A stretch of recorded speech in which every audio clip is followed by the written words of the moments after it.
Hello friends, स्वागत है आप लोग का एनसीईआरटी जोन में। इस वीडियो में हम देखेंगे कि बीपीएससी सीडीपीओ जो पेपर हुआ था उसमें करंट अफेयर्स के कौन कौन से क्वेश्चन आए थे और क्या वो क्वेश्चन सॉल्व होने लायक थे भी या नहीं।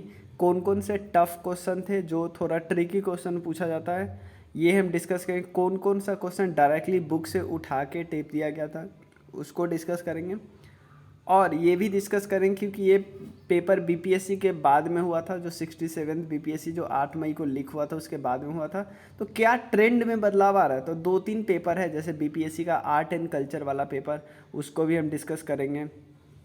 ये एक्चुअली पहले हुआ था लेकिन फिर भी हम डिस्कस कर लेंगे कि क्या ट्रेंड कुछ चेंज हो रहा है बीपीएससी में या वही है। तो हमें ज़्यादातर लग रहा है कि वही है, कुछ क्वेश्चन एक आध पूछे जा रहे हैं इधर उधर, बट वही है। तो करंट अफेयर्स में हमें एक मैगजीन पे स्टिक रहना है, दूसरा मैगजीन पहले मैगजीन के कवर होने के बाद करना है। ऐसा नहीं दोनों मैगजीन साथ साथ करें, आधा ये आधा है, नहीं। एक को कवर करो, दूसरे को उसके बाद कवर करो, एक का हो जाने के बाद।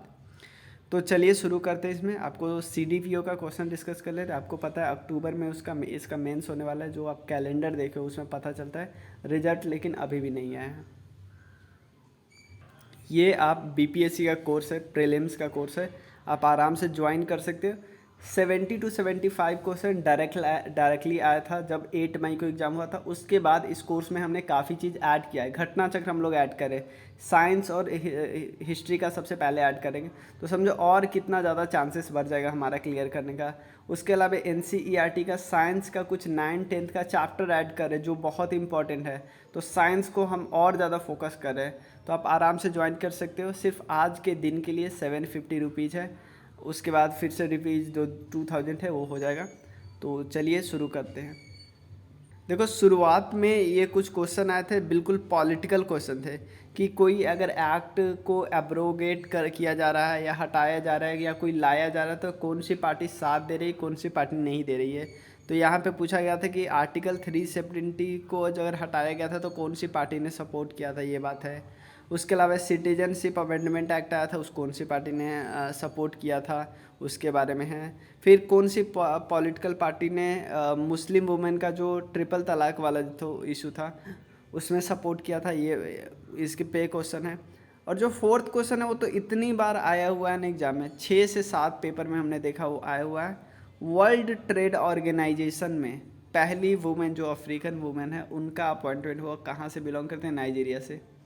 इससे पता चला कि कोई वर्ल्ड लेवल ऑर्गेनाइजेशन है उसमें पहली बार अगर वुमेन का अपॉइंटमेंट हो रहा है तो पूछेगा ही पूछेगा, खासकर अफ्रीका रीजन से, एशिया वाले रीजन से, जहाँ से प्रीडोमिनेंटली वुमेन नहीं जाती है बड़े बड़े ऑर्गेनाइजेशन पे, नहीं वो ग्लास सीलिंग को नहीं तोड़ पाती है। उसके अलावा तालिबान का नाम चेंज होके क्या हुआ है, यूएस या जो ग्रैंड स्लैम होता है ना उससे तो पूछा जाता है। शुरुआत में पूछा जाता था विनर वगैरह, अभी भी विनर पूछा जाता है, लेकिन अब देश का नाम भी पूछ लिया जाता है। यूपी पीसीएस में देश का नाम पूछे हुआ था एक वुमेन का। और एक फार्मास्यूटिकल कंपनी जो कोवैक्स, देखो कोविड के बारे में तो बहुत बार क्वेश्चन आया है। सीपैक प्रोजेक्ट घिसा पिटा क्वेश्चन है। पहला किसान रेल, अब तो कितना हज़ारों किसान रेल चल चुके हैं, अब ये किसान रेल नहीं पूछे जाएंगे पहला, लेकिन अभी भी इम्पॉर्टेंट है। पद्म विभूषण ये पूछे जाएंगे। देखो पद्म विभूषण का नाम पूछा जाएगा, पद्म श्री और ये सब कितने लोगों को मिला है, ये इम्पॉर्टेंट है, कितने लोगों को मिला है वो पूछ दिया था।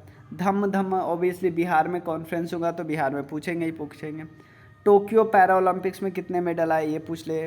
सेंट्रल विस्टा डेवलपमेंट प्रोजेक्ट कितनी बार एग्जाम में पूछा, अलग अलग करके कि कौन सी ऑर्गेनाइजेशन बना रही है, जैसे टाटा बना रहा है इसको, टाटा ने वो जीता है, विड जीता है, क्या है कहाँ पे क्या बन रहा है वो भी पता चलेगा।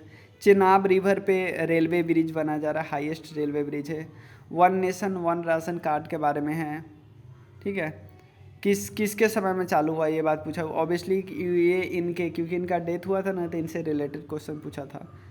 इंटेंसिफाइड मिशन इंद्रधनुष 3.0 है स्कीम, किससे रिलेटेड है, ठीक है। उसके बाद बुद्धिस्ट मोनास्ट्री के बारे में है, अनअर्थ किया गया था। ऑब्वियसली ऐसे क्वेश्चन अगर न्यूज़ में आएंगे तो पूछे जाएंगे, बिल्कुल करेंट अफेयर्स है, ठीक है। और उसके अलावा अर्बन फॉरेस्ट के बारे में, अब तो मुंबई भी अर्बन फॉरेस्ट के कैटेगरी में आ गया है। मोस्ट पॉल्यूटेड एक रिपोर्ट है, उसके हिसाब से कौन सी कैपिटल है, तो ये अगर रिपोर्ट आएगी तो पूछे जाएंगे। ऑब्वियसली खेल रत्न अवार्ड से भी पूछा गया था। सबसे ज़्यादा गोल्ड किसने जीता टोक्यो ओलंपिक्स में। तो अब अगर क्वेश्चन आएगा, अब बन रहा होगा क्वेश्चन, तो आएगा कॉमनवेल्थ से भी आ सकता है, इंडिया की रैंकिंग आ सकती है, इंडिया ने कितना गोल्ड जीता वो आ सकता है, किस गेम में सबसे ज़्यादा गोल्ड जीता वो आ सकता है। हमने एक पिक्चर डाल दिया है NCERT जोड़ के टेलीग्राम चैनल में, ठीक है ना। और किस कंट्री ने, ये बहुत इंपॉर्टेंट है, सैनिटरी प्रोडक्ट को सारे वुमेन को लिए फ्री कर दिया है, इंपॉर्टेंट है। और मार्स मिशन, होप और वाइटर मिशन, ये तो हम सबको पता है, UAE का है। क्वाड में कौन कौन है हम सबको पता है। नोबेल प्राइज़ कौन देती है हम सबको पता है, नोबेल कमेटी ऑन नॉर्वे, ये सब आसान है। ये बिल्कुल स्टैटिक क्वेश्चन है कि सबसे ज़्यादा रिजर्व कोल किसके पास है, वीट सबसे ज़्यादा प्रोड्यूस कौन करता है, इलेक्ट्रॉनिक्स का लार्जेस्ट प्रोड्यूसर कौन सा है, और सबसे ज़्यादा एरिया में इंडिया में कौन सी खेती होती है, राइस, हम सबको पता है।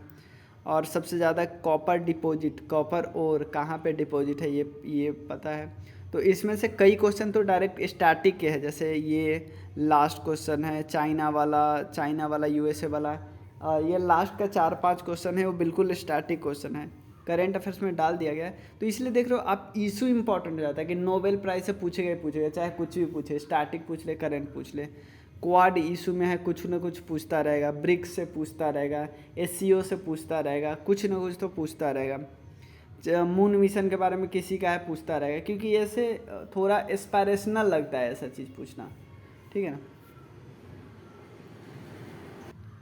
इस नंबर पे आप मैसेज कर सकते हो, कोई भी डाउट, कुछ भी फीडबैक देना, 9582 062 485। चलिए, थैंक यू सो मच।